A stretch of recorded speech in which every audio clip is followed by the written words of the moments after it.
Hello दोस्तों, welcome to the Gaurav academy. दोस्तों, इस वीडियो में हम लोग डिस्कस करेंगे G7 समिट के बारे में जो अभी हाल ही में हुआ है। और ये वीडियो दोस्तों आप लोगों के लिए बहुत ही ज़्यादा इंपॉर्टेंट होने वाला है। इसका रीज़न ये है कि इस वीडियो में मैं डिस्कस करूंगा जब से इस ग्रुप का फॉर्मेशन हुआ है दोस्तों, और आज तक लेके कि इसकी इंपॉर्टेंस क्या है, हिस्ट्री इसकी बताऊँगा कि इसका फॉर्मेशन किन वजहों से हुआ था और आज की परिस्थितियों में इसकी क्या इंपॉर्टेंस है। तो वीडियो आप लोग अगर लास्ट तक देखेंगे तो बहुत कुछ आप लोगों को जानने को मिलेगा जो आप लोगों के एग्ज़ाम के लिए भी इंपॉर्टेंट होगा, और अगर आप लोगों को इंटरेस्ट है ग्लोबल वर्ल्ड की जो न्यूज़ हो उसके लिए भी आप देख सकते हैं इस वीडियो को।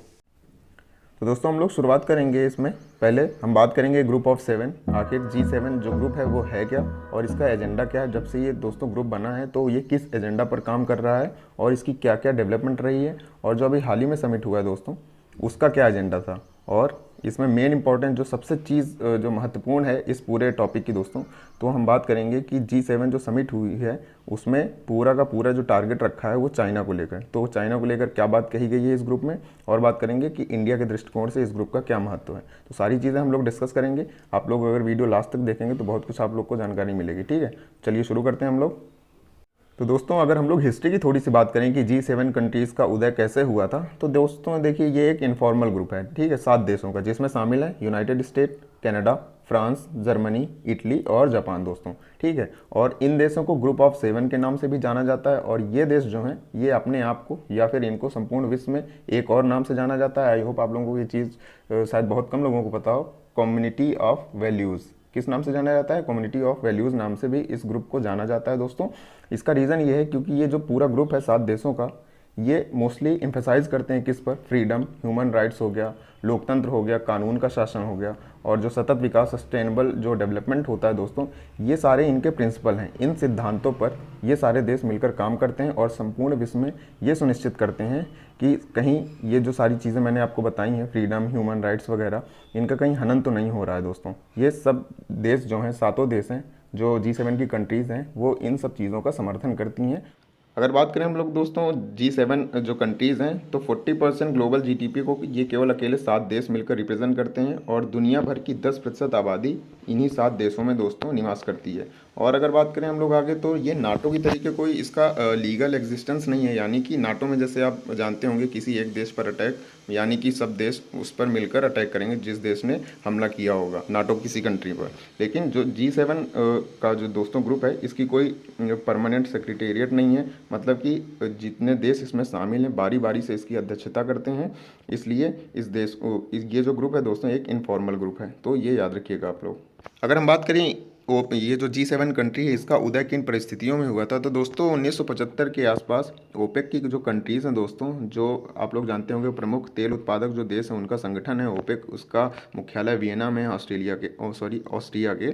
तो 1975 में दोस्तों ओपेक ऑयल ने एम्बार्गो लगा दिया था, मतलब कि प्रतिबंध लगा दिया था बहुत सारी कंट्रीज़ को तेल देने के लिए। उन्होंने उत्पादन बहुत ही हद तक कम कर दिया था। इस वजह से जो ये सारे देश हैं जो उस समय की लार्ज इकॉनमी थी, इन्होंने आपस में मिलकर डिसीजन लिया कि हम लोगों को साथ में आना पड़ेगा और मिलकर हम लोग अपनी इकोनॉमी को बूस्ट करेंगे, स्ट्रॉन्ग करेंगे। और संपूर्ण विश्व में जो भी छोटे मोटे देश हैं दोस्तों, जो उस समय लगातार इकोनॉमी के लिए ग्रोथ करना चाह रहे थे और अपनी देश की जो अर्थव्यवस्था है दोस्तों उसको बढ़ाना चाह रहे थे, उसमें हमारा देश भारत भी शामिल था और भी कई देश थे, और चाइना भी उस पीरियड में शामिल था। और दोस्तों ये जो सारा सुझाव था ये उस समय के यूएस के एक सेक्रेटरी थे, उन्होंने ये सारा सुझाव दिया था कि दुनिया की जो उस समय की अर्थव्यवस्था है बड़ी बड़ी, उनको साथ आना पड़ेगा।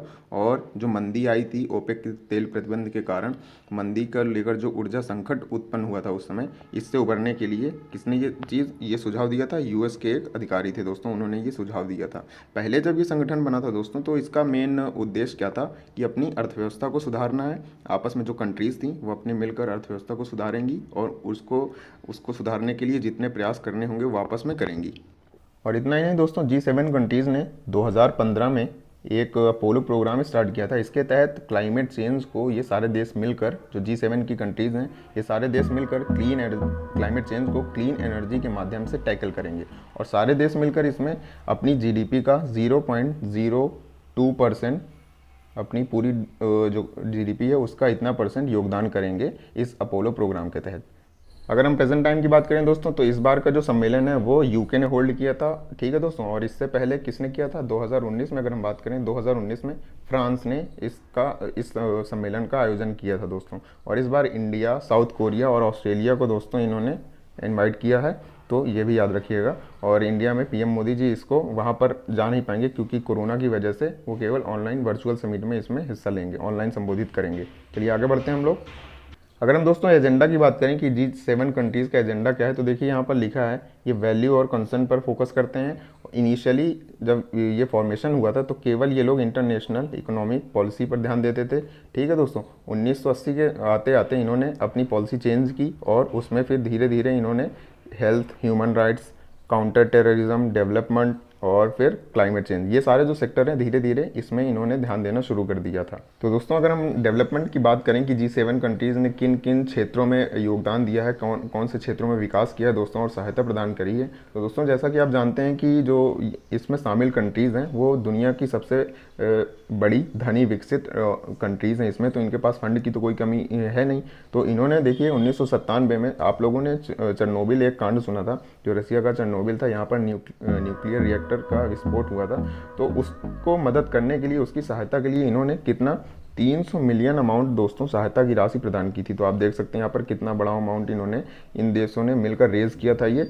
और अगर 2002 की बात करें तो इन्होंने एड्स, ट्यूबरकुलोसिस और मलेरिया जैसे जो बीमारी हैं दोस्तों, उससे लड़ने के लिए भी इन्होंने काफ़ी ज़्यादा फंड एलोकेट किया था। और अगर बात करें दोस्तों इनकी वेबसाइट में आप जाकर देखेंगे तो पता लगेगा कि जब से ये फॉर्मेशन हुआ तब से ये सारे देश मिलकर 38 मिलियन से ज़्यादा लोगों की इन्होंने जान बचाई है, ठीक है। और अगर बात करें तो लगभग 45 बिलियन से ज़्यादा इन्होंने, 45 बिलियन तो ये बहुत बड़ा ह्यूज अमाउंट होता है दोस्तों, तो 45 बिलियन से ज़्यादा ये आर्थिक मदद दे चुके हैं।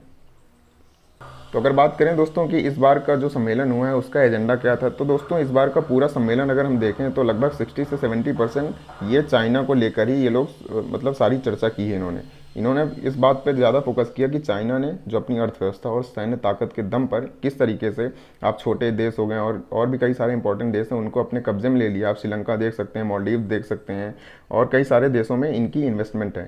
इनफैक्ट जो G7 की कंट्रीज़ हैं दोस्तों, इसमें केवल इकलौता इटली जो देश है दोस्तों, इसने जो चाइना का BRI प्रोजेक्ट है उसको ज्वाइन कर रखा है और बहुत सारी मतलब कि इन्वेस्टमेंट चाइना से इटली में हुई है दोस्तों।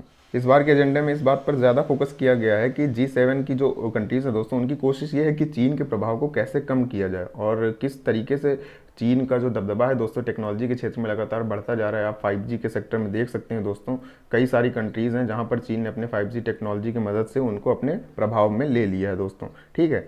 तो इसलिए इन सारे देशों ने मिलकर चीन को काउंटर करने के लिए जो चीन की एक महत्वाकांक्षी परियोजना है बेल्ट एंड रोड इनिशिएटिव, जिसे हम लोग BRI के नाम से जानते हैं, जो इटली ने ज्वाइन कर रखी है, इकलौता कंट्री है G7 कंट्रीज़ में, तो उसको काउंटर करने के लिए दोस्तों जो बिडेन, जो अमेरिका के राष्ट्रपति हैं, उन्होंने build back better world B3W initiative start किया है। इसका मकसद क्या होगा दोस्तों? ट्रांसपेरेंट इंफ्रास्ट्रक्चर पार्टनरशिप की जाएगी और इसमें लगभग $40 ट्रिलियन दोस्तों इसकी मदद से ये सारी चीज़ें की जाएगी दोस्तों, ठीक। तो ये सारी चीज़ें इसलिए की जा रही हैं क्योंकि जो मानना है इन सारे देशों का, जो चाइना में उइगर मुसलमान से श्रम लिया जाता है, वो ग्लोबल जो सप्लाई चेन होती है दोस्तों, वो इन सब चीज़ों की इजाज़त नहीं देता है कि आप ज़बरदस्ती किसी से लेबर करवाएं। तो इसका अल्टरनेटिव एक ढूंढा गया है जिसे हम लोग ने B3W के नाम से इसमें देखा। और दोस्तों इस बार के एजेंडे में एक सबसे खास बात ये रही कि एक कार्बिस बे डिक्लेरेशन नाम का भी इसमें इनिशिएटिव स्टार्ट किया गया, जिसके तहत अगर फ्यूचर में कोई महामारी आती है दोस्तों, तो उससे निपटने के लिए लगभग कितने दिन पहले, 100 दिन से पहले भी कम समय में टीके का विकास कर लिया जाएगा। क्योंकि कोरोना में देखा होगा इस बार 38 लाख से ज़्यादा दोस्तों, पिछले 2 सालों में अगर देखें हम लोग लगभग, तो 38 लाख से ज़्यादा लोगों की मौत हो चुकी है। तो ये सब देखते हुए दोस्तों इन देशों ने सुनिश्चित किया कि एक ग्रुप बनाया जाए जिसे हम लोग ने कार्बिस बे डिक्लेरेशन के नाम से जाना दोस्तों। तो इसके तहत 100 दिन के भीतर ही वैक्सीन का निर्माण किया जाएगा और ये सुनिश्चित किया जाएगा कि जैसी महामारी इस बार आई है और जितने व्यापक स्तर पर तबाही मचाई है, ऐसा फिर भविष्य में कभी ना हो। दोस्तों अगर हम थोड़ा सा बात कर लें चाइना का जो belt and road initiative project है, तो उसमें देखिए उसमें लगभग 2600 प्रोजेक्ट हैं दोस्तों और उसकी कॉस्ट कितनी है? 3.7 ट्रिलियन। तो आप देख सकते हैं भारत की तो नॉमिनल GDP भी इतनी नहीं है, तो इतना बड़ा ये प्रोजेक्ट है दोस्तों। ऑलमोस्ट इसमें आधे से ज़्यादा तो काम हो ही गया है। कोविड-19 की वजह से इसमें थोड़ा सा अफेक्ट हुआ था, लेकिन फिर ये अपनी रफ्तार पकड़ लेगा। तो दोस्तों अगर बात करें कि भारत के लिए क्या है इस G7 समिट में, देखिए भारत ने अगर बात करें तो हमेशा से जो भी ग्लोबल इंस्टीट्यूशन है उनके रिफॉर्म की बात की है, वो चाहे यूएन की बात हो या फिर G7 की बात हो। भारत का भी कहना सही है, क्योंकि ये सारे संगठन बने थे लगभग 50 साल के आसपास, देखें हम लोग तो हो गए हैं, क्योंकि ये उस टाइम की परिस्थिति के अकॉर्डिंग बने थे। अब अगर देखें तो परिस्थितियां बहुत ही हद तक बदल चुकी हैं। उस टाइम जब ये फॉर्मेशन हुआ था G7 कंट्रीज़ का, तब कोल्ड वॉर का भी दौर था, अब वो सारी चीज़ें ख़त्म हो गई हैं। तो ये देखना होगा कहीं ना कहीं G7 कंट्रीज़ को कि इसमें कहाँ से रिफॉर्म किया जा सकता है और कितने देशों को शामिल किया जा सकता है। ये नया जो प्रस्ताव था दोस्तों, ये डोनाल्ड ट्रंप ने दिया था। इसमें G10 और G11 की बात की गई थी, जिसमें ऑस्ट्रेलिया, साउथ कोरिया और इंडिया को शामिल करने की बात की गई थी। तो देखते हैं आने वाले टाइम में क्या होता है, इसका विस्तार होता है या इसमें किसी को एक्सक्लूड किया जाता है। क्योंकि जहाँ तक बात की जा रही है कि इटली ये चीन के प्रभाव में काफ़ी हद तक आ चुका है, तो मे भी ये हो सकता है कि आने वाले टाइम में G7 ग्रुप से इटली को शायद बाहर कर दिया जाए और ऑस्ट्रेलिया, साउथ कोरिया या फिर इंडिया, तीनों में से या फिर तीनों को एंट्री दे दी जाए। आई होप दोस्तों आप लोगों को जानकारी अच्छी लगी होगी। वीडियो अच्छा लगा हो तो प्लीज़ लाइक ज़रूर करें, शेयर करें और हमारे चैनल को सब्सक्राइब करना ना भूलें। मिलते हैं नेक्स्ट वीडियो में, तब तक के लिए धन्यवाद।